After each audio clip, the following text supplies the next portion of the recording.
Oke, bismillahirrahmanirrahim. Assalamualaikum warahmatullahi wabarakatuh. Selamat malam para sahabat Komet semuanya. Alhamdulillah wa syukurillah hari ini kita bisa kembali bertatap maya ya di ruang virtual bersama ada teman saya yang sekaligus hari ini akan menjadi narasumber.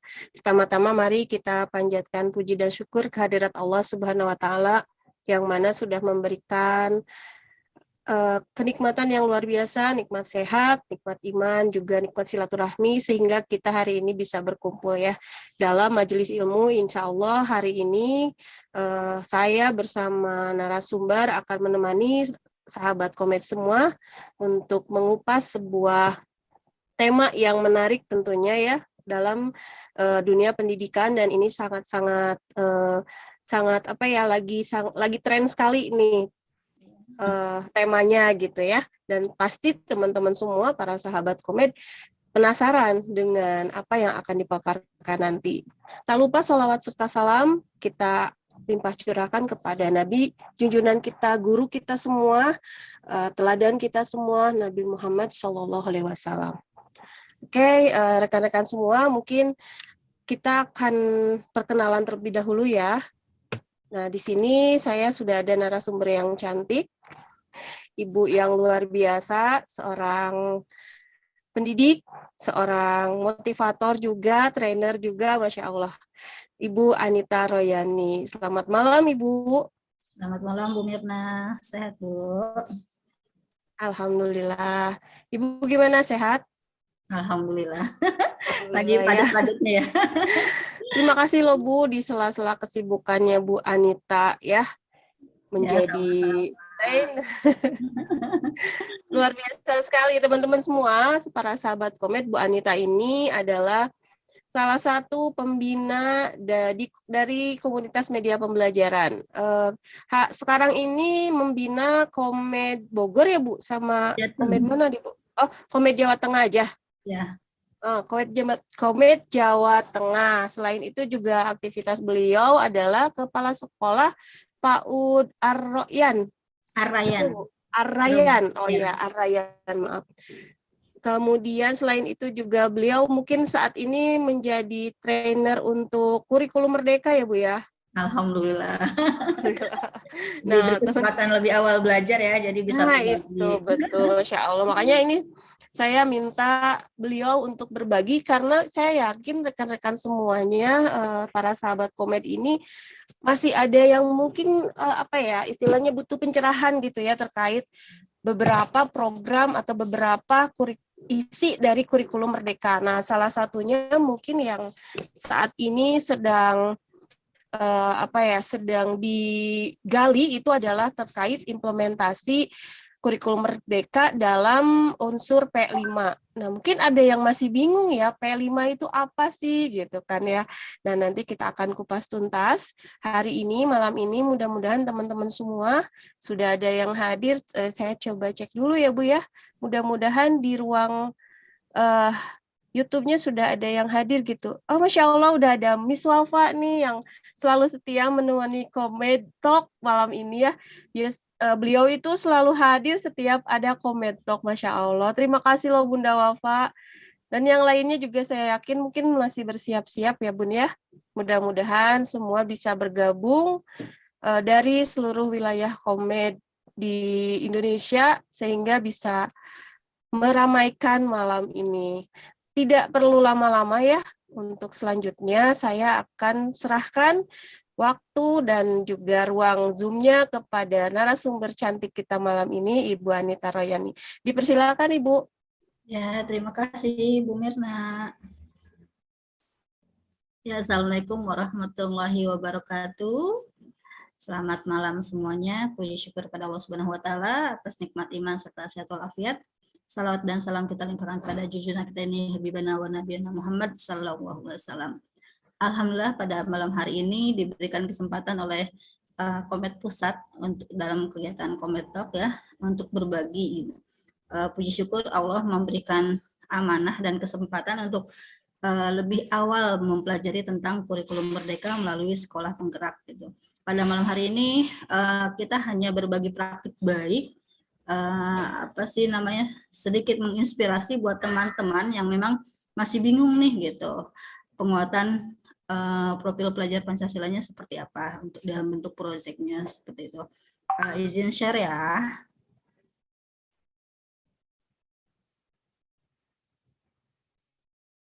Ya, di tahun kedua ini kita lebih banyak fokus pada praktik baik, dan praktik baik itu sebenarnya tidak men-share tentang materi gitu, tetapi cerita storytelling tentang apa yang sudah kita lakukan di tahun pertama ini gitu. Pada malam hari ini salah satu proyek penguatan profil pelajar Pancasila adalah Aku Sayang Bumi, yang sudah kami praktikkan dan implementasikan di PAUD Arayan.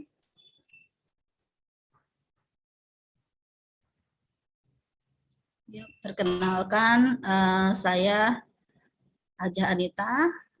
Alhamdulillah saya bergabung di Komet dan menjadi salah satu trainer dan pembina di Komet juga. Ini adalah wadah yang luar biasa yang memberikan kesempatan kita untuk belajar dan berbagi, dan juga di sini banyak sekali potensi pengembangan diri yang saya dapat. Saya juga pengelola PAUD Arayan dan alhamdulillah tahun 2019 menjadi fasilitator UNICEF untuk Dinas Pendidikan Kabupaten Bogor, dan juga aktif di TBM, di literasi, dan juga menjadi sekretaris PKG Parung, dan juga kepala sekolah penggerak di angkatan pertama. Untuk prestasinya, alhamdulillah pernah menjadi juara harapan 3 guru berprestasi di Kabupaten Bogor, dan juga juara 1 media penerja di Kecamatan Parung, dan juga juara 3 di Kaulan Bededak bersama guru-guru sekecamatan Parung. Untuk bukunya, alhamdulillah sudah menulis beberapa buku, ada yang berbarengan dengan Komet, dan juga ada yang berbarengan dengan teman-teman di Komet Jawa Tengah. Dan medianya yang baru saya buat media Loket Tayo dan juga media Isi Piringku. Insya Allah tahun ini ingin sekali mengangkat media-media tentang P5 ini dalam bentuk media sederhana. Ya, kalau dalam praktik baik, Masya Allah. ya, Keren banget, Bun. banyak sekali keinginan tapi waktunya, Bu. Waktunya yang kayaknya sempit banget gitu, waktu 24 jam itu gitu ya. Sebenarnya kalau dalam praktik baik ini berangkat dari kerangka STAR ya. Bagaimana situasinya, terus tantangan dan aksi serta refleksinya. Di awal kami lulus PSP, kami berikan diklat selama 10 hari mengenal belajar tentang bagaimana pembelajaran paradigma baru, bagaimana kurikulum merdeka, dan juga bagaimana merancang kegiatan-kegiatan yang diawali dengan penyusunan visi, misi dalam KOSP, terus pengorganisasian pembelajaran, terus yang dituangkan ke dalam modul ajar, dan juga implementasi kurikulum mereka itu sendiri gitu. Jadi di saat awal itu kami masih belum paham nih gitu kan, bagaimana cara memahami profil pelajar Pancasila gitu. Bagaimana cara kita mengimplementasikan proyek ini gitu dalam pembelajaran gitu. Ada garis merah antara 2021 dengan 2022 ada perubahannya gitu. Kalau di 2021 itu untuk proyek profil pelajar Pancasila masih disatukan dengan capaian pembelajaran. Tapi nanti di tahun 2022 yang namanya penguatan proyek profil pelajar Pancasila itu dikhususkan untuk mengangkat dimensi-dimensi profil pelajar Pancasila itu sendiri. Tantangan kami pada waktu itu adalah bagaimana cara kita memahami elemen ya profil pelajar Pancasila, karena ada elemen, ada sub-elemen, dan juga ada sub-sub-elemen yang menjadi capaian pembelajaran kita. Terus akhirnya kami memulai dengan diawali dengan membuat KOSP. Dari KOSP itu kita tuangkan kepada modul ajar gitu. Di modul ajar itu yang banyak sekali, waktu itu belum banyak contoh gitu di modul ajar itu. Akhirnya kita udah buat aja, rencanakan, laksanakan, refleksi, rencanakan, kerjakan, refleksi gitu. Begitu juga dengan ibu-ibu untuk melangkah ke kurikulum merdeka, jangan pernah takut salah. Pokoknya rencanakan bersama-sama, laksanakan, refleksi gitu ya. Terus akhirnya kita membuat modul ajar berdasarkan contoh gitu kan. Dari modul ajar itu kita coba untuk melakukan, waktu itu kami dalam setahun mencapai 4 tema gitu. Kalau waktu itu kan temanya Aku Cinta Indonesia, Aku Sayang Bumi, Imajinasiku, dan Bermain dan Bekerja Sama. Di tahun 2022 ini ada perubahan tema gitu ya. Siapa saja yang terlibat adalah saya sebagai kepala sekolah dan juga guru, dan juga melibatkan orang tua dan juga pengawas gitu. Akhirnya dalam perjalanannya kami melaksanakan berdasarkan perencanaan yang sudah kami rencanakan di dalam modul ajar gitu ya. Terus dalam pelaksanaannya ya ternyata luar biasa gitu lah.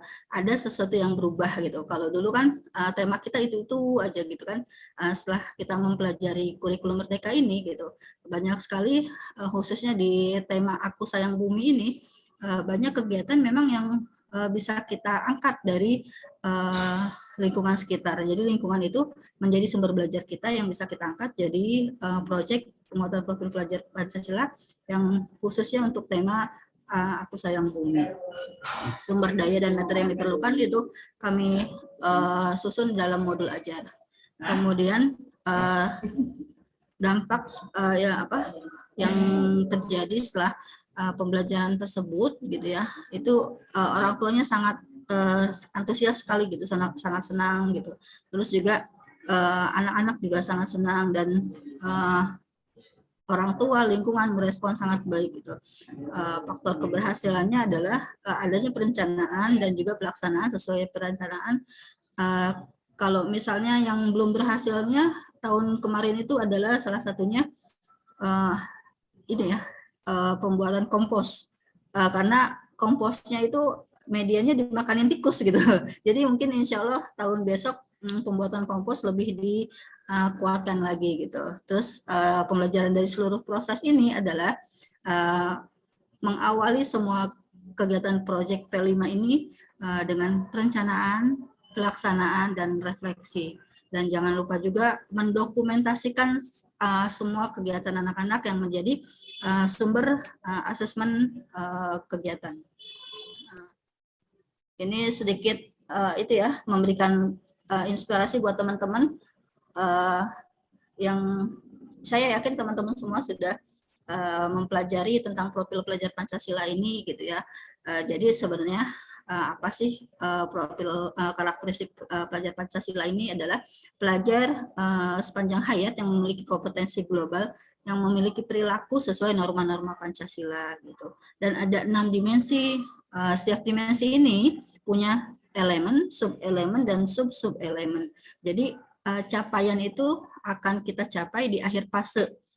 Misalnya fase, kalau PAUD itu fase pondasi ya, fase pondasi.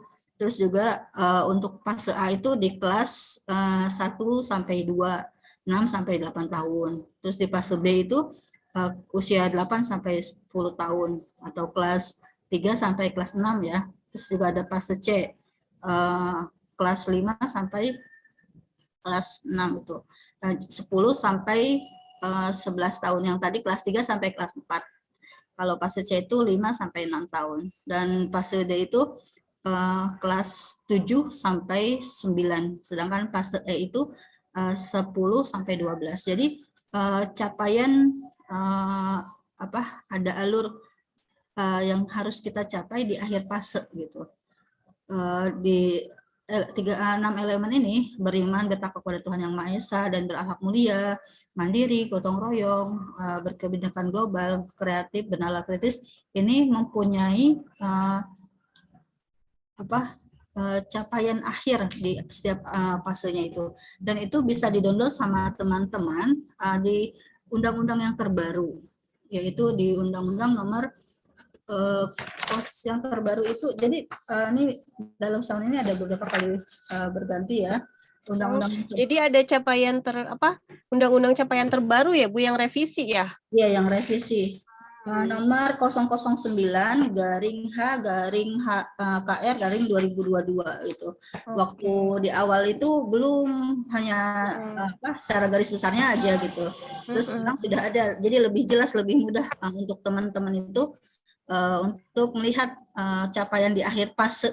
Kalau khusus PAUD, fase fondasi itu apa capaiannya, seperti itu. Itu bisa di-download sama teman-teman. Ini gambaran pencapaian profil pelajar Pancasila. Profil pelajar Pancasila adalah karakter dan kemampuan yang dibangun dalam keseharian dan dihidupkan dalam diri setiap individu peserta didik melalui budaya satuan pendidikan, pembelajaran intrakurikuler, proyek penguatan profil pelajar Pancasila dan ekstrakurikuler itu. Jadi tidak hanya memberikan satu hari itu saja gitu, tapi memiliki RTL ya, rencana tindak lanjut, memiliki keberlangsungan gitu. Seperti halnya misalnya tentang Aku Sayang Bumi gitu. Anak-anak dibiasakan membuang sampah pada tempatnya. Anak-anak diajarkan untuk mencintai tanaman dengan menyiram tanaman setiap hari, seperti itu. Jadi ada budaya yang kita lakukan di satuan pendidikan, dan alangkah lebih baiknya kita sinergikan dengan orang tua di rumah gitu. Jadi tidak hanya kegiatan di sekolah saja, tapi juga di rumah. Jadi ini adalah ada penguatan, mungkin lebih ke karakteristik ya, ke karakteristik yang kita bangun sesuai dengan profil pelajar Pancasila. Kalau di usia PAUD itu tema-tema itu masuknya ke intrakurikuler, sedangkan proyek itu sekarang berdiri sendiri. Kalau intrakurikuler itu yang dicapai adalah capaian pembelajaran, sedangkan proyek penguatan profil pelajar Pancasila yang dicapai adalah akhir fase berdasarkan elemen sub-elemen atau sub-elemen dari profil pelajar Pancasila itu sendiri. Kalau ekstrakurikuler dikembalikan kepada lembaga masing-masing mau diadakan atau tidak, seperti itu. Karena kalau ekstrakurikuler kan hubungannya dengan kegiatan untuk pengembangan minat dan bakat ya. Jadi itu dikembalikan kepada sekolah masing-masing. Ya, apa sih gitu project itu gitu ya. Project itu adalah serangkai kegiatan untuk mencapai suatu tujuan tertentu dengan cara menelaah suatu tema menantang. Project desain agar peserta didik dapat melakukan investigasi, memecahkan masalah dan mengambil keputusan. Peserta didik bekerja dalam suatu periode tertentu yang telah dijadwalkan untuk menghasilkan produk atau aksi. Gitu.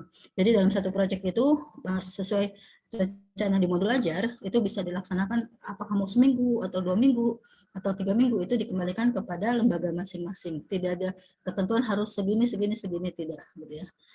Pendidik dapat tetap melaksanakan pembelajaran berbasis proyek di kegiatan pembelajaran atau intrakurikuler.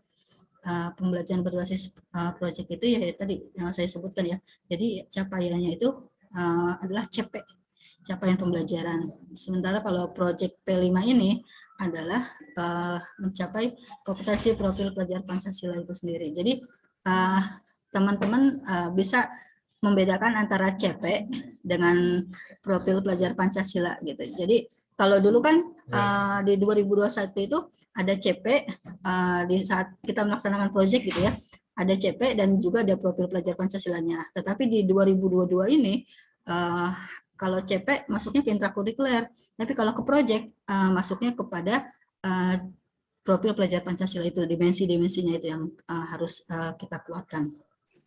Bun, bentar deh, saya jadi penasaran nih, pengen nanya, kan kalau di SD itu ada yang namanya ATP ya, alur dari CP. Kira-kira kalau di PAUD sama nggak sih, ada ATP juga yang harus dikembangkan oleh guru-guru atau cukup mengacu pada CP aja? Jadi kalau alur di PAUD itu yang pertama kita kan CP. Dari CP diturunkan kepada TP, tujuan pembelajaran. Dari TP kalau untuk di kelas atas itu ATP. Tapi kalau untuk di PAUD itu TK, tujuan kegiatan. TK? Tujuan, namanya tujuan kegiatan. Ya, tapi tujuan kegiatan itu adalah isinya adalah rangkaian-rangkaian kegiatan-kegiatan gitu loh. Kalau misalnya di tema Aku Sayang Bumi, itu kan kegiatannya ada pemilahan sampah, ada ekobrik, ada ekoenzim, ada daur ulang gitu. Itu kan sebenarnya seperti ATP gitu, cuman bahasanya kita di TK, tujuan kegiatan. Oh, tujuan kegiatan. Jadi kalau PAUD itu TK, kalau di atas PAUD itu di SD ke atas itu ATP. Lalu tujuan Beda istilah gitu ya. beda istilah. Lebih Iya. sederhana sih kalau PAUD itu penerapannya kan gitu, karena memang masih fase pondasi dan apa sih namanya benar-benar menanamkan karakter di awal gitu ya. Di pondasinya lebih kuat seperti itu. Dan kerennya apa profil pelajar Pancasila ini, jadi capaiannya itu terstruktur loh gitu dari fase pondasi A sampai E itu gitu. Jadi ya mudah-mudahan kalau emang ini bisa terlaksana gitu ya, itu akan apa sih menjadikan generasi kita yang kuat gitu kan sesuai dengan Amin, amin, amin. Pancasila. Untuk Ya, prinsip lanjut, Bun. ya untuk prinsip-prinsip P5 ini adalah holistik ya, artinya menjadi satu kesatuan. Kalau mungkin di sekolah SD ke atas itu kan dia bisa diintegrasikan dengan pembelajaran-pembelajaran yang lain gitu. Terus kontekstual ya harus sesuai dengan yang ada ya, yang sekarang lebih kekinian gitu loh, sesuai dengan karakteristik lingkungan juga gitu. Dan berpusat pada peserta didik. Nah, ini yang intinya adalah berpusat pada peserta didik. Jadi pembelajaran dengan paradigma baru, pembelajaran merdeka ini yaitu berpusat pada peserta didik. Kalau dulu kan mungkin Bu Guru apa sih namanya lebih sentralnya ke guru gitu ya. Kalau sekarang Tuh, ya. ya insya Allah lah sekarang insya Allah lebih berpusat pada peserta didik gitu ya. Jadi ada proses anak berpikir, anak mengerjakan, anak menyimpulkan seperti itu. Terus juga harus prinsip P5 itu eksploratif gitu. Jadi anak-anak mengeksplor sesuatu berdasarkan apa yang dilihat, apa yang sesuai dengan lingkungannya dan sesuai dengan sumber belajarnya. Bagaimana cara mendesain proyek penguatan profil pelajar Pancasila gitu ya. Yang pertama, ayo membentuk tim fasilitator P5 gitu. Kenapa disebut fasilitator? Karena memang semuanya kan berpusat pada murid. Guru hanya menjadi fasilitator, hanya memberikan media yang dibutuhkan oleh murid-murid gitu. Ada tema-tema tertentu yang malah anak-anak kita yang mencari di lingkungan sekolah seperti itu. Yang kedua, mengidentifikasi tingkat kesiapan satuan pendidikan gitu ya. Sumber yang sudah ada di sekitar tuh apa? Kesiapan satuan pendidikan sudah sampai pada tiap tahap mana gitu. Apa yang harus ditambahkan seperti itu. Terus merancang dimensi apakah mengenal Tuhan, mencintai Tuhan. Kalau misalnya di dimensi beriman bertakwa pada Tuhan Yang Maha Esa itu kan ada sub elemen seperti mengenal dan mencintai Tuhan Yang Maha Esa, terus juga pemahaman agama kepercayaannya gitu. Jadi di setiap tema itu kita pastikan kita mau mengambil dimensi yang mana seperti itu.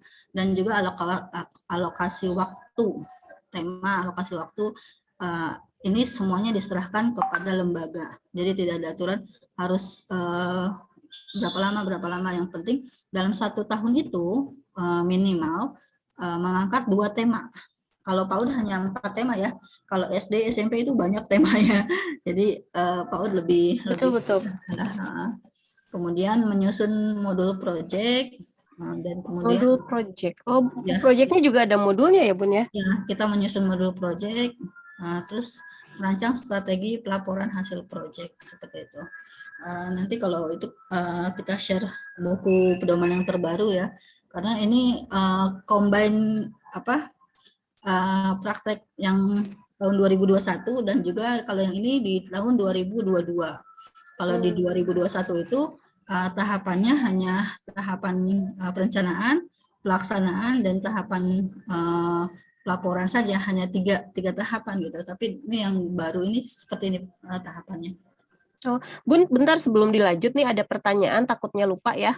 Kita dari Bunda Wafa katanya di dalam mendesain proyek penguatan profil Pancasila ini ada yang namanya fasilitator. Nah, kira-kira yang dikategorikan sebagai fasilitator itu siapa saja?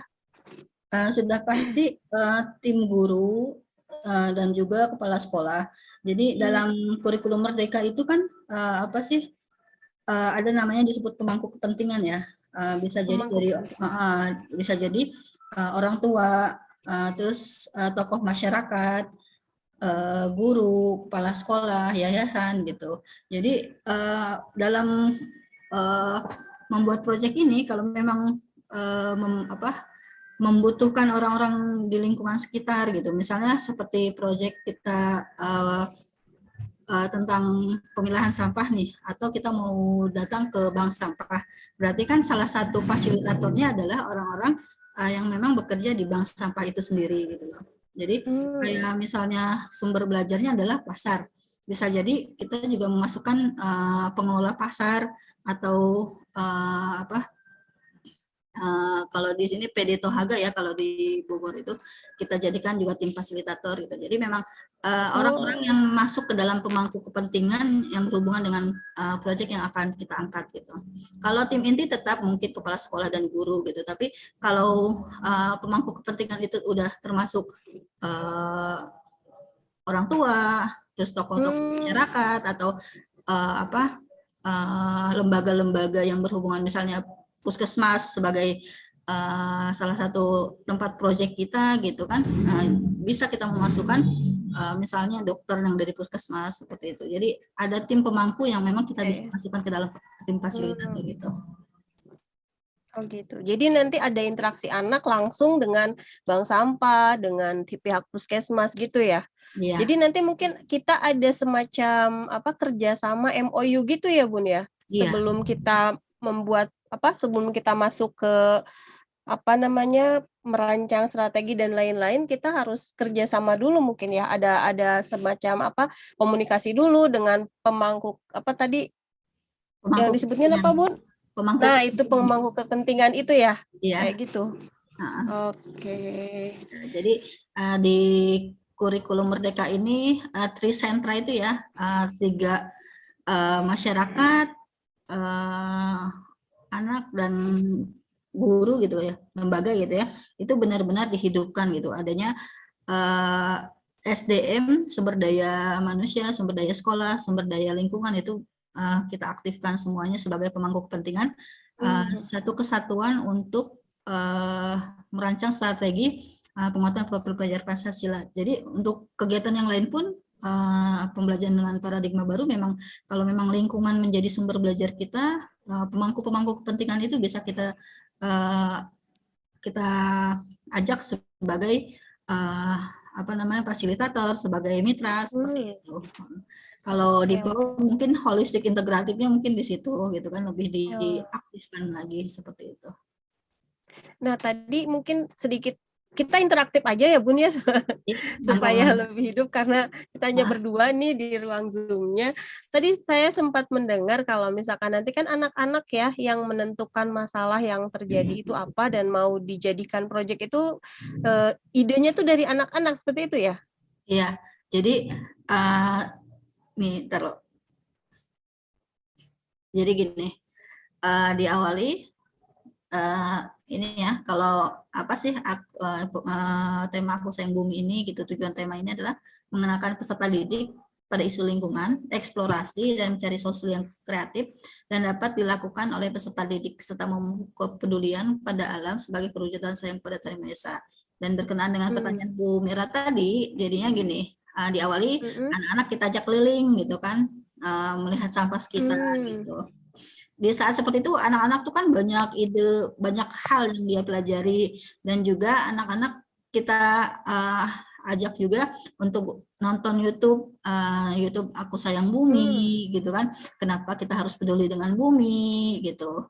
Nanti setelah anak-anak diberikan inspirasi, diberikan penguatan pengetahuan gitu. Kalau anak usia dini itu banyak loh ide-idenya gitu yang lebih luar biasa sebenarnya gitu. Setelah itu kita membuat peta konsep. Nah, ini yang membedakan pembelajaran yang dulu dengan yang sekarang gitu ya. Jadi apapun sumber belajar kita, setelah kita melihat sumber belajar kita, baik dari buku, dari lingkungan, ataupun dari video di YouTube gitu, atau link-link video pendidikan seperti itu, kita membuat peta konsep nih sama anak-anak gitu. Ini apa ya yang kamu lihat gitu? Oh, banyak sampah Bu Guru gitu. Terus kalau banyak sampah itu harus diapain ya gitu. ditabun. Kalau kita kan di wilayah saya kan masih ada acara nabun tuh ya gitu. Tapi Ditabung ya. ditabun gitu kadang-kadang. Tapi kalau ditabun sayang-sayang nggak sih sampahnya gitu. Ini yang terjadi di sekolah saya ya. Ditabun itu apa Bu? Dibakar, Ditimbun maksudnya? dibakar, Dibakar. dibakar. Bahasa Bogor ya itu dibakar, ditabun. Oke. Bahasa Betawi kali ya. Siap. Oh iya betul ya. Jadi apa kalau dibakar juga kan tidak menyelesaikan masalah gitu ya. Terus gimana dong gitu? Kayaknya yang botol-botol bisa Bu kita apa buat apa gitu atau kita jual gitu kan. Karena di lingkungan saya tidak ada bank sampah gitu, akhirnya teman-teman kelas usia kelas B itu ya, ya udah Bu kita jual ke rongsokan aja, tetangga aku ada yang jualan rongsokan gitu. Itu berarti salah satu poin gitu ya. Terus kita mau apain lagi nih? Ya kita belajar milah sampah lah Bu gitu. Sampah mana yang bisa didaur ulang, sampah mana yang plastik, sampah mana yang kertas gitu, ataupun sampah yang organik gitu. Karena mereka diawali sudah nonton TV ya, nonton video gitu tentang itu, jadi terinspirasi gitu. Terus kalau sampah organik mau diapain gitu? Ya kita bikin itu Bu kompos gitu.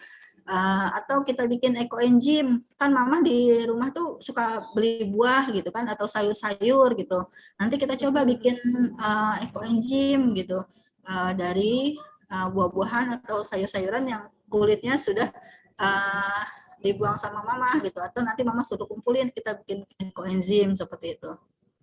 Jadi ini kemungkinan solusinya sebenarnya banyak yang kita lakukan, karena di awal itu hanya mendapatkan 3 kegiatan.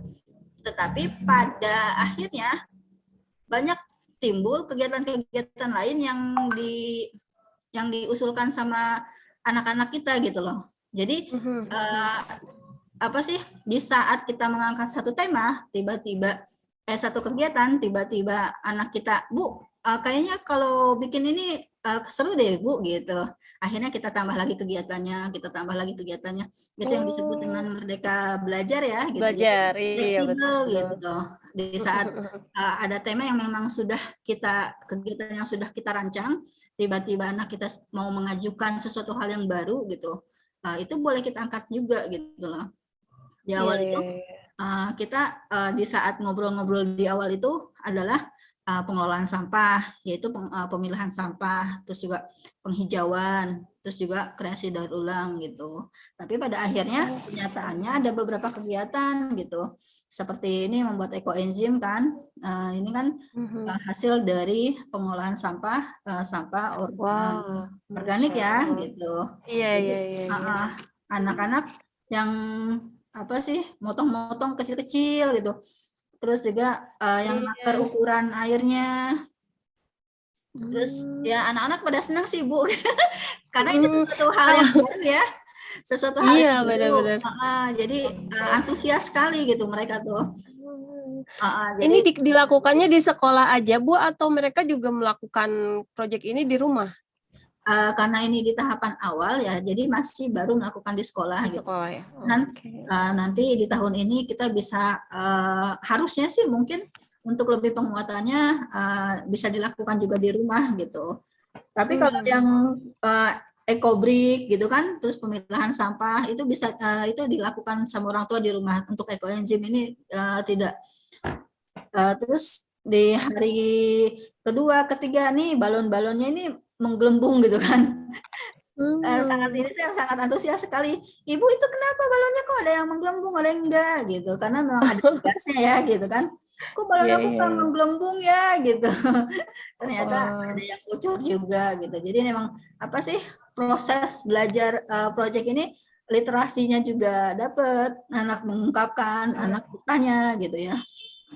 Dan juga proyek yang lain misalnya nih mengolah sampah organik gitu kan, dari pemilahan sampah tadi yang daun-daun kita masukkan ke kantong organik, terus juga mereka bisa melakukan ini karena memang diawali tadi lihat video tadi gitu loh, bareng-bareng gitu kan, tapi ternyata tidak berhasil karena memang dijebol sama tikus nih gitu.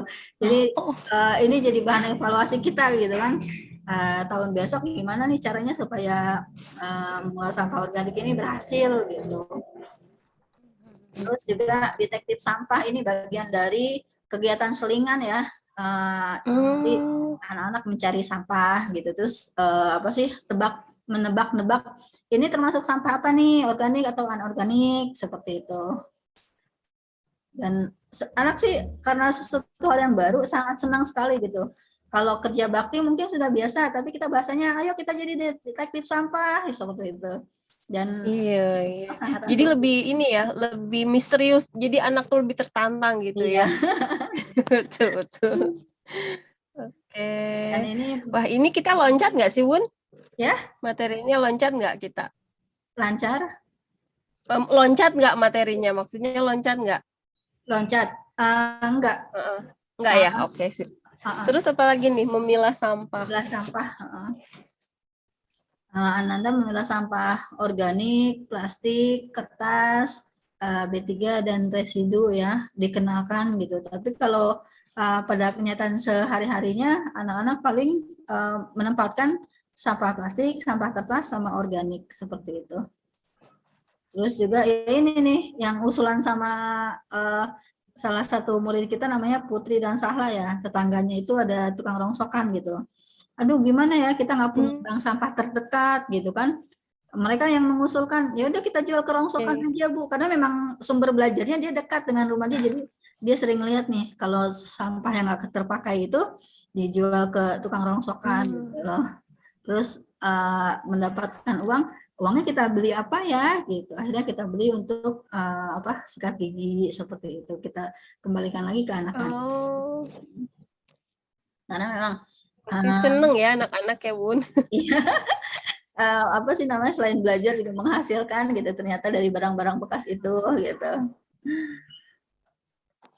Ini kalau untuk kegiatannya Mbak apa namanya, jadwalnya silahkan saja gitu loh. Untuk satu kegiatan ini bisa sehari atau bisa 2 hari gitu. Kalau yang sebenarnya bisa sehari. Terus apa sih namanya, kalau ya eco enzim kan disimpan di atas lemari gitu, dia kan bertahap setiap hari melihat perkembangannya. Terus karena kalau untuk sampai 2 minggu kan agak-agak berbau, jadi disimpan di tempat yang memang khusus penyimpanan botol tersebut. Terus untuk penghijauannya juga kita bagi 3 tim. Ada yang menanam rambat, ada yang menanam dari satu pohonan dipisah-pisah gitu. Kalau yang umbi-umbian itu kan bisa ya dipisah-pisah gitu kan. Jadi percaya nggak kalau satu pohon ini bisa jadi 10 pohon? Masa sih Bu gitu? Yuk kita buktikan gitu kan. Terus juga ada yang memang Ibu aku besok boleh ya bawa pohon dari rumah seperti itu.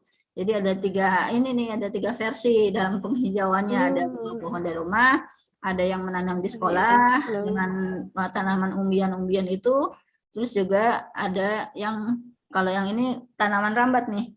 Awalnya kan kosong kan, terus ditanam di medianya, kemudian menjadi rambat. Nih, ini ekobrik nih. Ekobrik bisa di rumah mereka membuat juga gitu.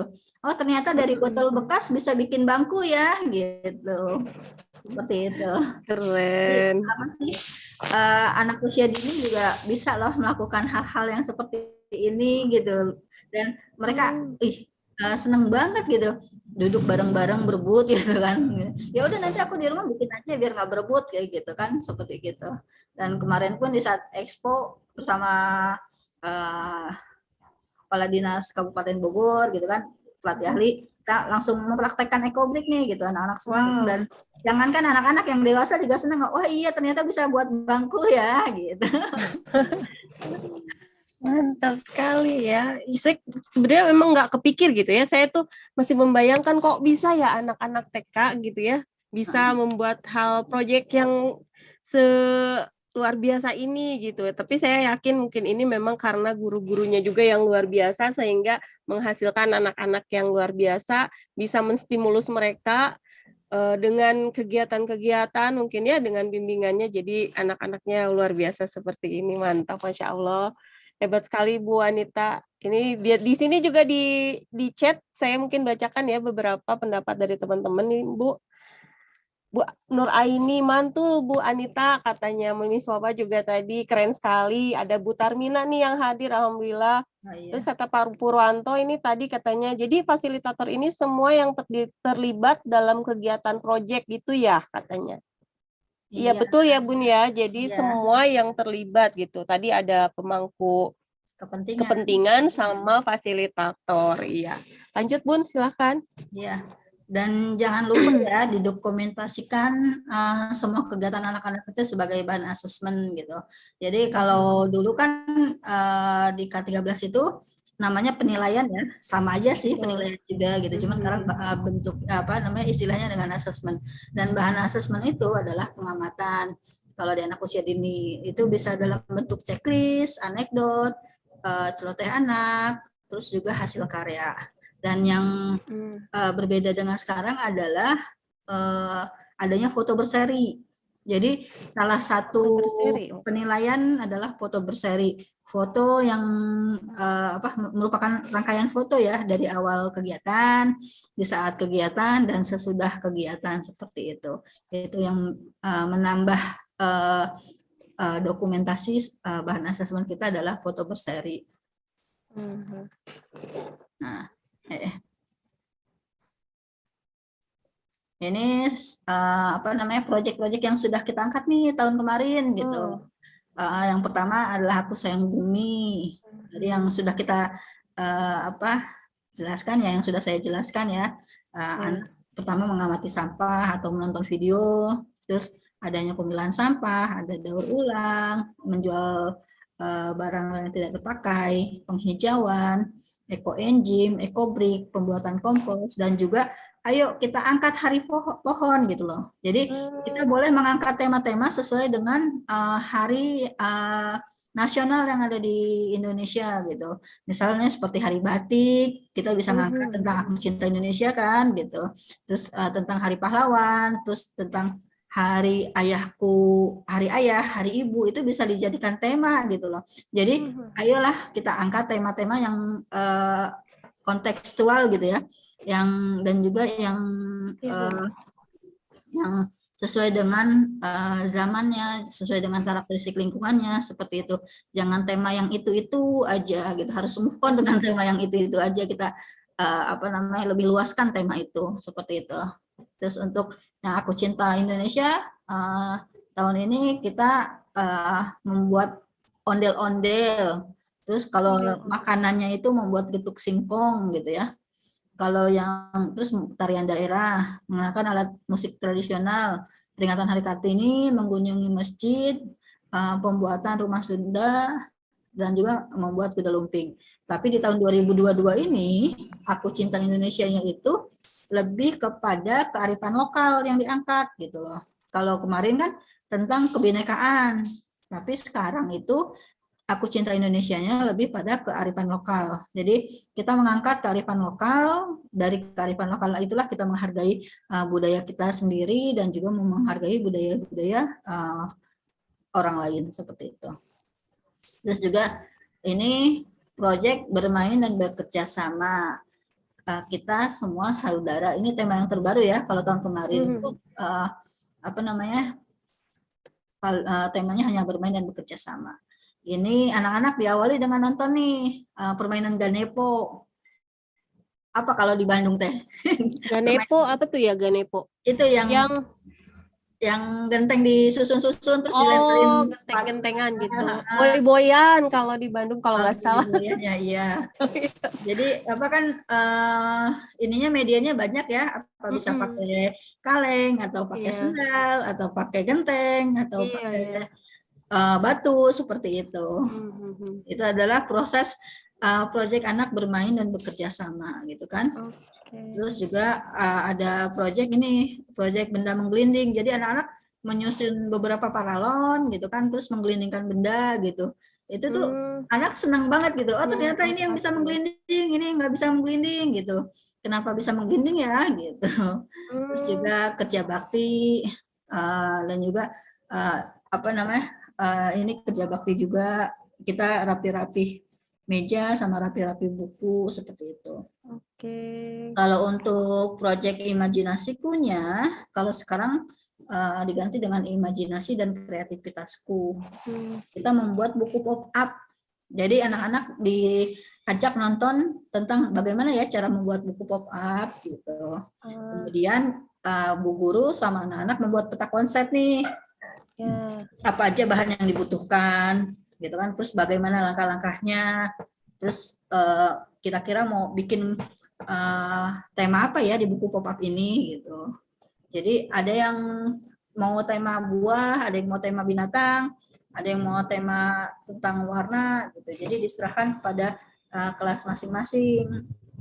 Jadi bahan-bahannya disiapkan sama Bu Guru, anak-anak yang mengukur, menggunting, menempel, mewarnai gitu. Jadi buku pop-up. Dan ini tidak hanya anak nih yang pada bikin, tapi juga orang tua gitu. Oh, orang tua juga bikin ya? Ya, jadi ada kelas orang tua di tema ini nih, di membuat buku pop-up gitu. Jadi selain anaknya bisa, orang tuanya juga bisa. Iya. Kata Saling bantu ya, dan dua-duanya dapat ilmu gitu. Gurunya, orang tuanya dapat, gurunya dan anak. Wah, Masya Allah. Dan orang tuanya sangat senang sekali gitu ya. Wah, ternyata seperti ini ya bikin buku pop-up gitu. Apa namanya? Ini bisa bikin buat ini nih kartu ucapan lebaran gitu. Hari ini pun saya lihat status orang tua, salah satu orang tua dia bikin ucapan tahun baru dengan cara membuat buku pop-up gitu kan. Jadi bikin kartu gitu kan. Jadi orang tua di saat bikin kelas ini imajinasiku, tema imajinasiku ini sangat antusias sekali gitu dan senang gitu. Nah, kita bukan anaknya aja yang belajar, tapi mamanya juga pada belajar katanya. Oke, mantap. Ya, ini salah satu ini nih proyek yang tadi penghijauan. Jadi anak-anak kan ngambil batang-batangnya dari sini nih, terus dimasukkan ke botol gitu ya. Setelah banyak gitu kan, disimpan lagi, terus panjang kita lilitin nih di besi. Ini kan masih kelihatan kan nih masih belum ada daun-daun gitu yang merambat, dan akhirnya 3 bulan kemudian ini luar biasa jadilah pohon rambat. Dan sekarang sudah menutupi. Jadi sudah ini ya, sudah apa namanya, penuh gitu ya Bun ya? Jadi keberhasilan proyek itu tidak hanya waktu proses saja gitu, tapi ada keberlanjutan gitu loh. Jadi seperti pemilahan sampah, anak-anak nanti terbiasa dengan membuang sampah, anak-anak terbiasa dengan membersihkan diri, anak-anak terbiasa gitu dengan proyek yang kita angkat gitu ya. Jadi tidak hanya dilihat dari prosesnya, tapi keberlangsungan dari proses itu menjadikan anak-anak memiliki karakter sesuai apa yang kita harapkan. Gitu. Wah, keren sekali nih Bun. Terus ini yang saya penasaran nih, anak-anak ya tadi kan katanya harus apa namanya? Oh ya, rekan-rekan yang masih ada di chat, yang masih menyimak dan mungkin masih ada pertanyaan-pertanyaan, silakan ya untuk post saja pertanyaannya, nanti saya akan bacakan langsung dan nanti mungkin akan langsung dijawab oleh Bu Anita. Ini yang tadi saya penasaran itu terkait keberlanjutannya nih Bun. Nanti kan temanya akan berubah lagi ya, dari misalkan tadi seperti sampah, tentang sampah dari tema Aku Sayang Bumi, nanti kan berubah nih di tahun misalkan ganti tema di tahun 2022 sekarang. Nah, itu apakah tetap ada kaitannya dengan tema yang pertama, atau misalkan gimana nih cara berkelanjutannya gitu, selain apa ya, memonitoring atau mengevaluasi monitoring keberlanjutannya seperti apa gitu Bun? Iya, memang capaian akhir usia PAUD itu kan di 5-6 tahun, dan memang usia pondasinya memang ditujukan untuk 5-6 tahun. Tapi di saat anak-anak di kelas A itu di usia 4-5 tahun itu kan sudah kita kenalkan juga gitu ya. Jadi prosesnya ibarat kita mau ke Aceh gitu kan, dari Bogor ke Aceh, bisa jadi ada yang mau lewat pakai pesawat, ada yang pakai kapal atau mau pakai mobil gitu. Begitu juga dengan bagaimana cara kita menjadikan P5 ini sampai berhasil di akhir pondasi PAUD gitu, di fase pondasi gitu kan, di anak usia dini. Jadi kalau di tahun pertama sudah dilakukan misalnya pemilahan sampah, di tahun kedua pun akan tetap dilakukan itu dan lebih dikuatkan lagi, lebih di apa bersinergi dengan orang tuanya juga lebih dikuatkan lagi.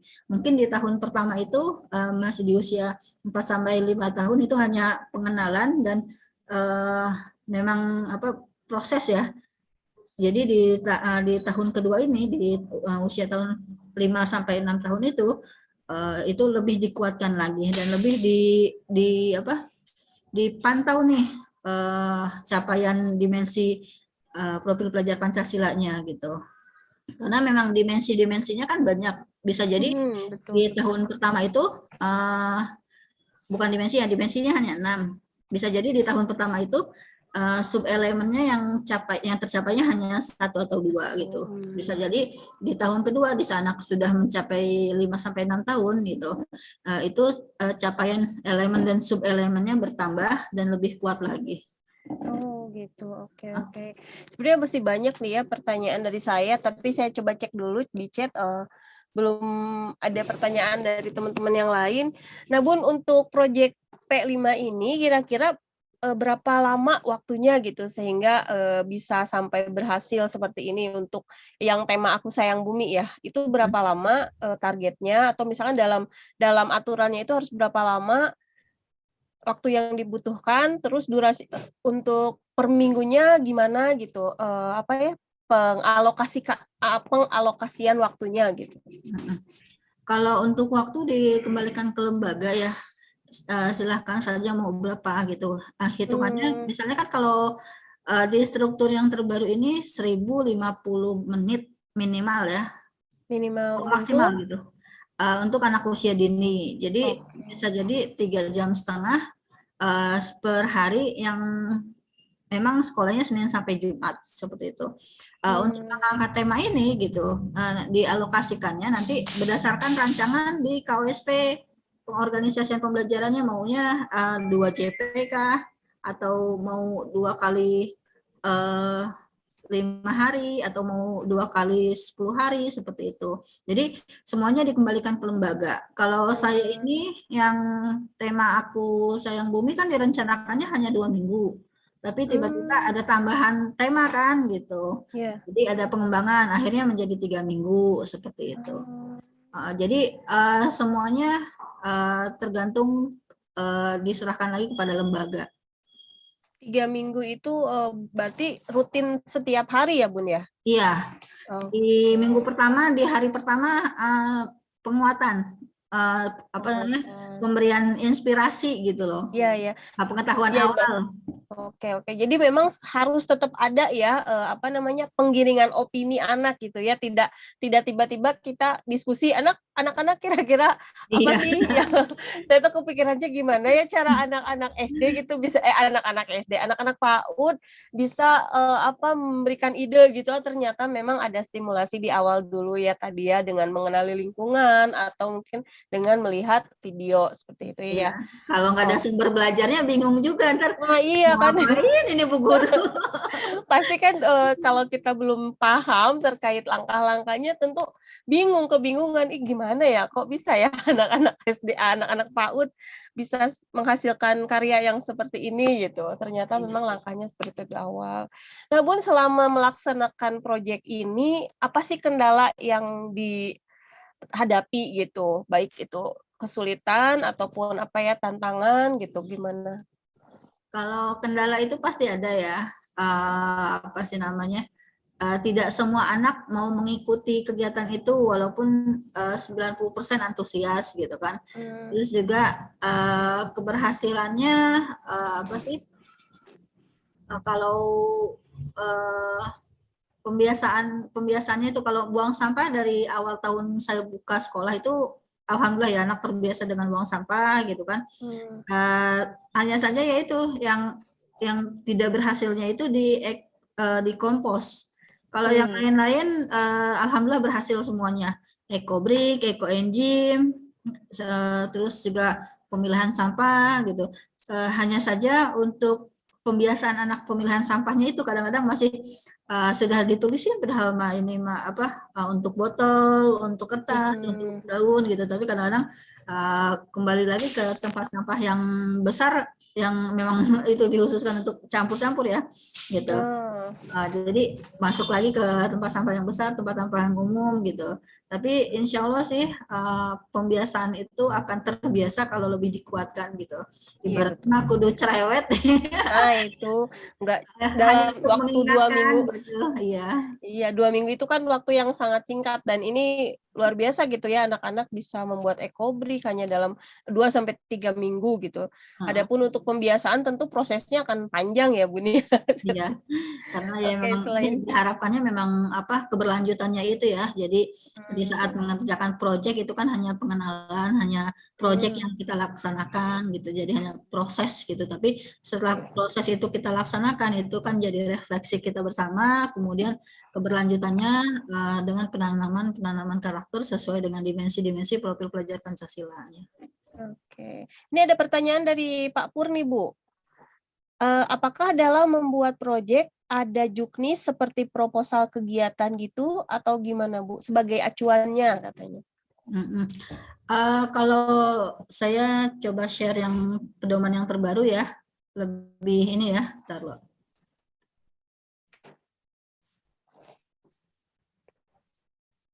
Panduan penguatan. Nah, nanti bisa saya share ke grup ya. Nah, ini nih yang terbaru, panduan penguatan pengembangan proyek penguatan profil pelajar Pancasila. Belum muncul ya Bun, belum dibuka. Sudah belum Bu? Belum. Masih di file. Oh. Belum kebuka panduannya.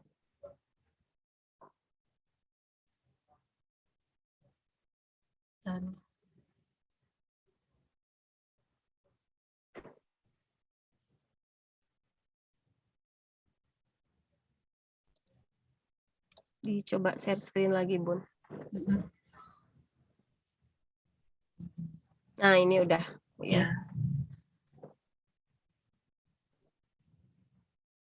Ini kalau ini peta konsep ya untuk dan untuk memahami implementasi kurikulum Merdeka.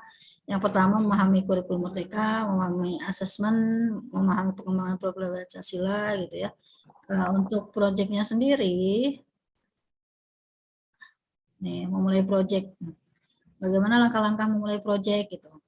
Memahami penguatan profil pelajar Pancasila, menyiapkan ekosistem sekolah seperti tadi, pemangku kepentingan itu ya. Terus mendesain proyek penguatan profil Pancasila, yaitu ada alur perencanaan proyek, merancang alokasi waktu dan dimensi, mengikuti fasilitator proyek, mengidentifikasi tahapan satuan pendidikan dalam menjalankan proyek, menentukan dimensi dan tema proyek, menyusul modul proyek, menentukan sub-elemen tujuan proyek, merancang topik, alur aktivitas, dan asesmen proyek. Nih, pengelolaan proyek, bagaimana caranya agar proyek berjalan lancar, mengawali kegiatan proyek, mengoptimalkan pelaksanaan proyek, menutup rangkaian kegiatan proyek, dan mengoptimalkan kemitraan. Jadi benar-benar di kurikulum Merdeka ini adalah keterlibatan mitra gitu. Jadi pemangku kepentingan itu yang harus kita angkat.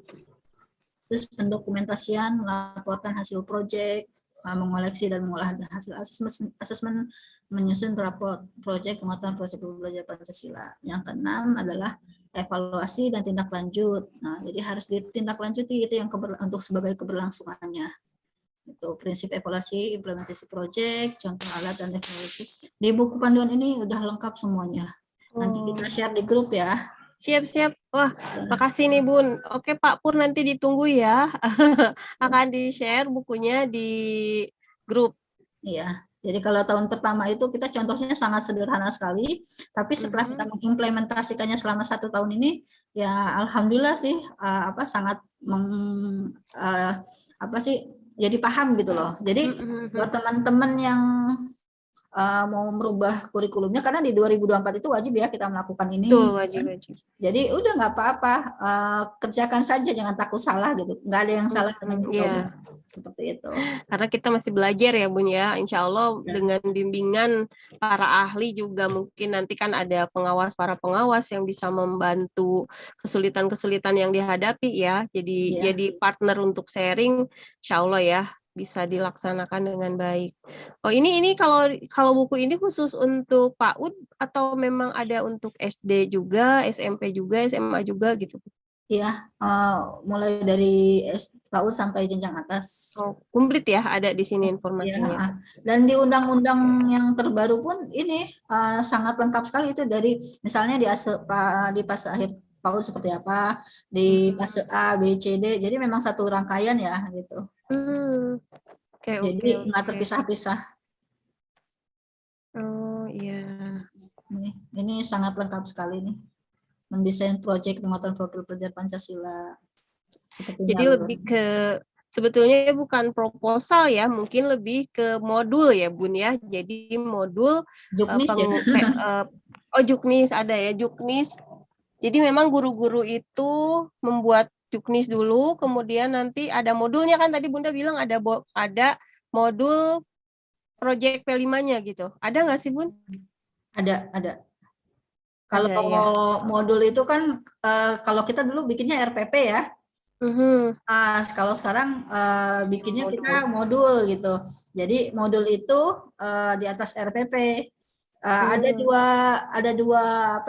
Ada dua pendapat sih kalau bikin RPP, nggak harus bikin kalau bikin modul nggak harus bikin RPP gitu. Tapi kalau saya lebih suka bikin modul dan RPP juga, karena RPP mah hubungannya dengan mingguan dan harian ya. Tapi kalau modul itu untuk satu tema yang kita angkat gitu loh. Jadi dalam satu tema kan ada beberapa kegiatan, itu semuanya ada di modul. Sedangkan untuk mingguan dan hariannya kita tuangkan ke dalam RPP seperti itu.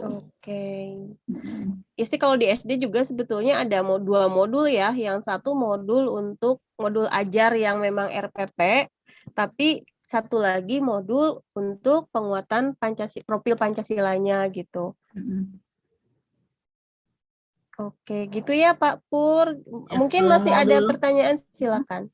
Kalau kalau modulnya sendiri cuman ada 3 komponen sih, identitas, terus komponen inti sama lampiran. Sama nggak jauh dengan kayak RPP seperti itu. Iya. Oke. Nah, ini mungkin saya masih penasaran nih Bun, untuk elemen mata pelajaran PAI. Kalau di PAUD ada PAI nggak sih? Nggak ada, Bu. Oh, nggak ada ya? Oke. Berarti nanti tadi di elemen yang pertama, profil pelajar Pancasila terkait beriman, bertakwa kepada Tuhan Yang Maha Esa, dan berakhlak mulianya itu bagaimana cara menerapkan atau memasukkan poin-poin itu dalam proyek gitu, Bun? Iya. Jadi dalam yang beriman, bertakwa kepada Tuhan Yang Maha Esa dan berakhlak mulia itu ada subelemen mengenal dan mencintai Tuhan Yang Maha Esa. Itu bagian dari capaian akhir fase ya. Terus juga mengenal simbol-simbol dan ekspresi keagamaan yang konkret gitu. Jadi anak-anak itu tahu tentang apa itu Al-Quran atau Alkitab atau ritual keagamaannya seperti itu. Terus juga untuk pelaksanaan ritualnya, anak dapat mencontoh pembiasaan kegiatan sesuai agama atau kepercayaannya. Dan juga salah satu elemennya adalah subelemennya memulai membiasakan bersikap jujur dan berani menyampaikan kebenaran atau fakta. Untuk subelemen yang lainnya membiasakan diri untuk membersihkan diri, merawat tubuh, serta menjaga kesehatan dan keselamatan sebuah aktivitas keseharian. Terus mengenai hal-hal yang sama dan berbeda yang dimiliki diri dan temannya dalam berbagai hal, dan membiasakan mendengar pendapat temannya baik yang sama ataupun berbeda dengan pendapat dengan mengekspresikan secara wajar. Terus juga mengenai emosi, minat, dan kebutuhan orang terdekat, membiasakan respon pada positifnya. Terus juga mengenal berbagai ciptaan Tuhan, membiasakan syukur pada lingkungan alam dan sekitarnya, dan berlatih untuk menjaganya. mengenali hak dan bertanggung jawab di rumah, di sekolah, serta berkaitan dengan keimanan kepada Tuhan Yang Maha Esa gitu.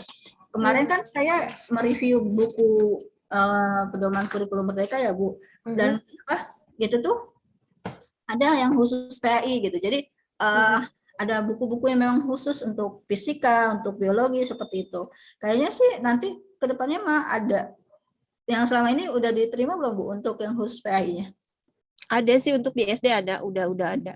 Iya, jadi kalau yang tahun 2021 itu mungkin lebih sederhana ya isinya. Insya Allah nanti di tahun 2022 setelah ada revisian itu lebih jelas lagi. Ada buku. Berarti ini buku-buku soft file ya, kan saya dapatnya emang e-book gitu ya Bu ya. Itu berarti e-book itu masih dalam tahap revisi ya, belum menjadi utuh gitu. Iya. Oke. Bisa jadi yang 2022 ini bukunya seperti itu, hanya saja nanti ada tambahan buku suplemen. Kalau untuk PAUD sendiri ada bukunya juga Bun? Ada. Jadi ya. ini ada buku yang 2022 dan juga ada buku suplemennya. Tapi nanti kita tunggu launchingnya yang mana yang terakhir yang akan digunakan seperti itu. Oh gitu ya, saya ditunggu ya rekan-rekan semua nih, para guru hebat semua, para sahabat Komed. Ternyata masih bukunya juga masih masih berproses untuk terus ditingkatkan lagi kualitasnya. Mungkin ya banyak temuan ya ternyata dalam proses pengembangan kurikulum Merdeka Belajar ini, tentu banyak proses-proses yang dilalui sehingga penemuan-penemuan, sehingga itu bisa jadi satu masukan dan memperbaiki setiap bagian-bagian dari buku yang memang mungkin harus terus dikembangkan begitu ya Bun ya. Dan lebih memudahkan untuk belajarnya yaitu adakan bedah buku ya. Ya betul Bun, kalau belajar perlu sendiri banget. Nggak bisa nggak nempel gitu. Tapi kalau kita bedah buku gitu yang seperti saya laksanakan sama guru-guru di sekolah, ya alhamdulillah gitu, dari situ terbuka. Karena kalau belajar baca sendiri banyak yang kelewat gitu. Betul Bun. Ini nih masukan yang luar biasa nih teman-teman semua yang memang mungkin saat ini baru istilahnya ada 3 istilah IKM ya Bun ya. Mandiri belajar, mandiri berubah, dan mandiri berbagi gitu ya. Mungkin untuk yang mandiri belajar itu harus banget membedah buku gitu ya, supaya paham betul bagaimana langkah-langkahnya, apa saja apa saja unsur-unsur yang ada dalam kurikulum Merdeka ini, sehingga nanti mungkin langkahnya akan lebih mudah gitu. Dan yang punya kesempatan. Berarti kalau misalkan di Ibu Anita sendiri berarti sudah mandiri berbagi ya Bun ya? Iya, karena kita PSP angkatan pertama ya. Angkatan pertama itu luar jadi biasa. Teman-teman yang belum masuk sekolah penggerak, ayo kalau dapat kuotanya dapat sekolah penggerak daftar gitu, karena memang luar biasa. Untuk pendaftaran sudah dibuka lagi belum Bun? Kayaknya belum ya. Belum ya. Ya sepertinya memang banyak yang tertarik ya. Dan memang jadi satu himbauan yang himbauan wajib himbauan tapi wajib gitu ya, karena memang kurikulum ini di tahun 2024 akan diratakan gitu ya semua implementasinya. Jadi memang harus banget gitu kita belajar terkait kurikulum Merdeka. Dan dalam sharing ini insya Allah teman-teman mungkin yang masih kebingungan, mudah-mudahan ini jadi satu pencerahan untuk kita semua. Saya pun tadi alhamdulillah banyak sekali masukan nih, banyak sekali yang awalnya saya kira A, oh ternyata B ya gitu. Jadi masukan juga nih Bun, saya juga kebetulan di sekolah baru mau melaksanakan baru mau mengimplementasikan kurikulum Merdekanya gitu. Insya Allah sekolah saya tahun ini mau mengimplementasikan kurikulum Merdeka. Jadi memang kita masih, kalau kata bahasa Inggris mah lelengkah halu gitu ya. bahasa Inggris, bahasa Sunda itu ya, Lelengka Halu. Jadi kita tuh masih mencari-cari, masih harus banyak belajar, dan dengan seri ini insya Allah menjadi satu inspirasi gitu untuk saya pribadi gitu ya. Mudah-mudahan sih untuk teman-teman yang lain juga sama. Baik, mungkin dari teman-teman yang ada di menyimak live streaming YouTube-nya, silakan kalau masih ada pertanyaan. Kita masih punya sekitar 5 atau 10 menit ke depan. Minta waktunya ya Bun ya, 5 atau 10 menit ke depan. Barangkali masih ada yang penasaran gitu. Karena saya tuh masih banyak penasaran sih sebetulnya, tapi karena waktu. Jadi mungkin nanti kita adakan ini ya, sesi kedua ya Bun ya, membahas lebih lanjut. Karena tema kurikulum merdeka ini memang harus sekali kita kita angkat supaya bisa menjadi pengetahuan untuk seluruh guru di Indonesia gitu. Iya. Nggak bisa mempelajari sehari 2 hari ya. Butuh proses, butuh ya gitu, strateginya belajar bersama. Kalau belajar sendiri kayaknya aduh males deh gitu. Iya Bun, benar-benar. Untuk ini Bun, untuk modul ajarnya, apakah ada template khusus gitu atau memang dikembalikan lagi kepada sekolah masing-masing mau bagaimana, yang penting misalkan yang penting ada unsur yang harus disimpan di situ gitu, gimana tuh Bun? Ya, itu dibebaskan ya, merdeka belajar, merdeka mengajar. Kalau teman-teman yang sudah punya akun Belajar ID, ayo install Merdeka Mengajarnya. Di sana banyak sekali inspirasi-inspirasi tentang modul ajar gitu. Dan tidak ada yang sama, beda-beda semua gitu. Jadi dikembalikan ke lembaganya untuk membuat modul ajar seperti apa gitu. Yang penting komponen-komponennya terpenuhi. Oke.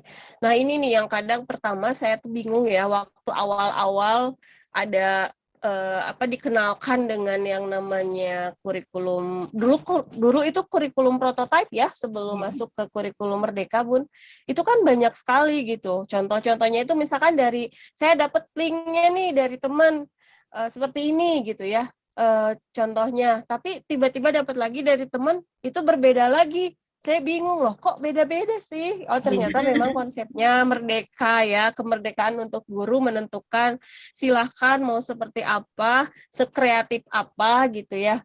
Komponen, yang penting komponennya itu dalam modul ajar itu ada berapa? Ada 3 ya Bun ya? Kalau di PAUD ada berapa? Sama 3.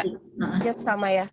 Ada 3 itu terpenuhi semua gitu ya, mau versi yang mungkin ada tambahan-tambahan lain atau mungkin hanya memuat 3 itu saja, silahkan gitu ya. Dan itu tadi betul Bun, mungkin masih banyak teman-teman yang belum mengakses Belajar ID ya. Iya.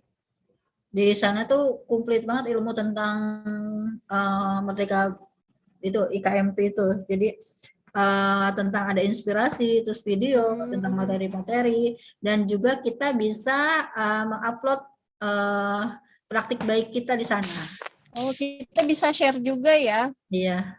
Oke, selain dapat ilmu, kita juga ada satu wadah untuk berbagi dengan teman-teman yang lain ya. Insya Allah jadi pahala ya kalau kita berbagi, walaupun misalkan, tapi kadang-kadang ada loh Bun yang, aduh nggak mau saya mah masih biasa aja gitu, masih B aja karyanya.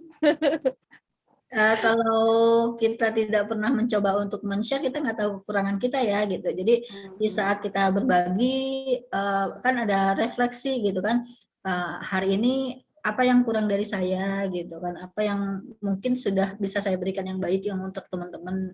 Jadi kan ada di situ kan ada umpan balik juga tuh. Oh, Jadi ada umpan balik. ada teman-teman yang lihat video kita, nanti dapat umpan balik dari teman-teman yang lain seperti itu. Itu kan bagian dari refleksi kita ya.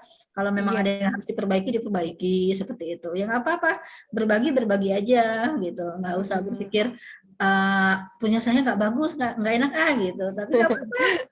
Dicoba aja, kan ada umpan baliknya gitu. Jadi umpan baliknya kan bagian dari evaluasi dan refleksi kita. Justru itu jadi asesmen gitu ya, asesmen Iya. untuk diri sendiri, untuk perbaikan ke depannya. Masya Allah. Ayo teman-teman semua, ayo kita berkarya, kita oke. Oh ya Bun, kalau misalkan yang di-upload itu hanya berbentuk video atau bebas nih kalau di Belajar ID? Link YouTube ya. Jadi kalau Oh, misalnya YouTube. kalau misalnya kita bikin video terus atau misalnya men-share materi gitu, itu sih dikliknya link YouTube-nya. Oh, jadi karya yang di-upload itu bisa berupa apa? Pembelajaran, video pembelajaran, modul ajar seperti itu mungkin bisa di-upload juga, Bun. Iya. Jadi yang bisa diuploadnya itu video inspirasi. Bentar, saya coba buka. Tapi kalau di Zoom bisa nggak ya? Kalau yang ini Bun, yang Bunda sendiri yang P5 ini sudah di-upload belum di Belum. Belajar ID? Oh, belum ya. Ada rencana? Justru itu apa namanya? Oh, sesinya sudah habis. Belum sempet bikin ya gitu. Jadi waktunya itu yang aduh, bagi-bagi waktunya belum sempat memberikan yang terbaik, takutnya ya gitu, masih kata Bu Mir, takut salah, takut apa gitu. Tapi sudah ada yang diupload tentang itu praktik baik, tentang kerja sama orang tua dan sekolah seperti itu. Oh, sudah ada ya. Jadi nanti mungkin teman-teman nih yang ada di sini juga bisa berkunjung ke karyanya Bu Anita ya. Iya, iya. Ini Merdeka Mengajarnya, referensinya apa namanya lagi. Jadi ada video inspirasi, ada pelatihan mandiri, ada bukti karya, dan juga ada komunitas. Kalau sekarang udah ditambah komunitas ya. Terus juga untuk bukti karyanya bisa jadi tentang asesmen murid, tentang pelatihan ajar gitu, atau tentang materi seperti itu. Oke. Nah, sekedar info rekan-rekan semua yang ada di YouTube bahwa komunitas media pembelajaran ini juga sudah masuk ke dalam komunitas di platform Merdeka Mengajar ya Bun ya. Silakan bisa diikuti bagi teman-teman yang sudah bisa mengakses Belajar ID. Jangan lupa untuk mencari komen di komunitas ada ya. Di situ ada fitur komunitas ya Bun ya. Diklik saja, nanti tinggal dicari atau langsung muncul kalau nggak salah ya. Langsung muncul, itu ada komennya langsung muncul, silakan di follow, kita nanti akan berbagi, berinteraksi melalui platform komunitas Merdeka Mengajar, begitu ya Bun ya. Oke Bu Anita, gimana? Iya, di bukti karyanya itu yang bisa diupload itu bahan ajar, kepemimpinan sekolah, praktik pembelajaran, praktik baik, RPP atau modul ajar, dan karya yang lainnya. Jadi bisa dikirimkan dalam bentuk apapun itu di bukti karyanya. Dan itu kalau kita sebagai guru itu bagian dari rekam jejak digital kita ya gitu. Jadi ayo bersemangat untuk memberikan rekam jejak digital kita sebagai guru. Wah, mantap sekali ya, sudah ada wadah yang memang ini disediakan oleh pemerintah gitu ya. Disupport sekali ini wadah-wadah untuk belajar ini oleh pemerintah. Makanya jangan diabaikan, tapi ayo kita sama-sama berkarya di platform Merdeka Mengajar ini, dan jangan lupa untuk follow juga komen di platform di komunitas platform media Merdeka Mengajar. Wah, belibet nih, sudah malam. Jadi kita sudah kurang fokus ini ya. Bunda, ini sudah jam 9, sekitar kurang 10 menit. Mungkin ada hal-hal lain yang mau disampaikan sebagai closing statement. Silakan, Bun. Iya, buat teman-teman jangan pernah berpikir sesuatu yang baru itu memusingkan gitu. Sesuatu yang baru itu memang butuh adaptasi dan butuh proses untuk belajar gitu lah. Jadi belajar dan berbagi. Insya Allah tidak ada yang susah kalau kita mau belajar. 2024 itu kita mau tidak mau memang harus menerapkan kurikulum ini gitu. Jadi sering-seringlah Mungkin kalau sekarang lebih mudah ya, kita ada YouTube, ada terus juga apalagi yang sudah punya akun Belajar ID, maksimalkan belajar di aplikasi Merdeka Mengajar. Semua ilmu ada di situ dan tidak ada yang tidak mungkin, pasti kita bisa lakukan gitu. Lakukan dulu, benar atau tidaknya kita lakukan sesuai rencana, kita refleksikan gitu ya. Kalau kita tidak mau mulai untuk melakukan, kita tidak tahu apa kekurangan dan kelemahan yang ada di diri kita, karena itu melaksanakan sesuatu yang baru butuh belajar dan butuh proses gitu. Insya Allah saya yakin guru hebat semuanya pasti bisa. Terus bersemangat menggali sesuatu yang baru, berkreasi dan memberikan yang terbaik untuk anak didik kita, karena seperti halnya sabda Rasulullah ya, berikanlah pendidikan anak-anak itu sesuai dengan zamannya dan juga sesuai dengan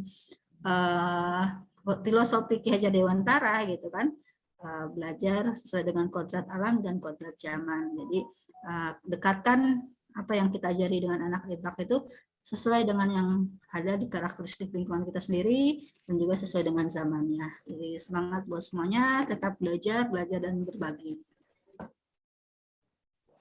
Masya Allah. Baik, terima kasih sekali Bunda Anita yang sudah berbagi nih hari ini, temanya seru sekali dan kita banyak sekali dapat inspirasi dari beliau. Rekan-rekan semua, tadi ya seperti yang sudah disampaikan bahwa kita itu sebagai guru adalah guru pembelajar sepanjang hayat ya. Sama seperti yang tadi disampaikan oleh Bu Anita bahwa kita ini belajar itu bukan hanya sekedar untuk kebutuhan juga, tetapi memang salah satu menjalankan kewajiban kita sebagai muslim untuk terus mencari ilmu. Thalabul ilmi minal mahdi ilal lahdi. Jadi kita mencari ilmu itu mulai dari buayan sampai ke liang lahat gitu ya. Tidak ada batasan umur, tidak ada batasan waktu ketika kita ingin mencari ilmu. Dan kita juga harus terus belajar karena ilmu itu sifatnya dinamis ya. Selalu berubah, maka kita tidak boleh jangan alergi dengan yang namanya perubahan, tetapi kita harus menjadi seorang yang siap menghadapi perubahan, yaitu tadi dengan pembelajaran, dengan belajar, proses belajar, learning by doing gitu ya, tidak hanya jadi penonton, tetapi harus menjadi pionir, harus menjadi penggerak gitu, sesuai dengan bahwa guru-guru sekarang itu adalah misinya sebagai guru penggerak gitu. Jangan hanya berdiam diri, tetapi kita harus terus bergerak, mencari ilmu, bergerak berbagi gitu untuk kemajuan pendidikan Indonesia. Rekan-rekan semua, terima kasih banyak yang sudah hadir di YouTube. Ada mungkin kalau di ini yang masih ada Pak Pur, ada Bu Wafa, ada siapa lagi, Miss Lina, Bu Nur Aini, wah masih banyak nih, tidak bisa disebutkan satu persatu. Terima kasih banyak sudah mensupport kami, sudah menjadi berkontribusi, berpartisipasi dalam kegiatan Komed Talk ini. Mudah-mudahan Komed Talk ini terus berjalan konsisten. Kita tunggu tema apa berikutnya ya di bulan Agustus ya. Wah, sebentar lagi kemerdekaan nih Bun ya. Sesuai dengan tema kita akan menjelang kemerdekaan. Mudah-mudahan dengan kemerdekaan ini menjadi satu pertanda juga bahwa guru-guru siap untuk merdeka dengan IKM ini. Terima kasih banyak sekali lagi Bunda dan teman-teman semua. Mari kita ucapkan hamdalah bersama-sama untuk mengakhiri. Alhamdulillahirabbil alamin, ditutup dengan doa kifaratul majlis. Subhanakallahumma wa bihamdika asyhadu alla ilaha illa anta astaghfiruka wa atubu ilaik. Dari saya, wassalamualaikum warahmatullahi wabarakatuh. Sampai jumpa bulan depan di minggu terakhir. Mudah-mudahan kita semua diberi kesehatan, diberikan umur yang panjang, dan juga waktu untuk bisa berkumpul lagi. Sampai jumpa semuanya.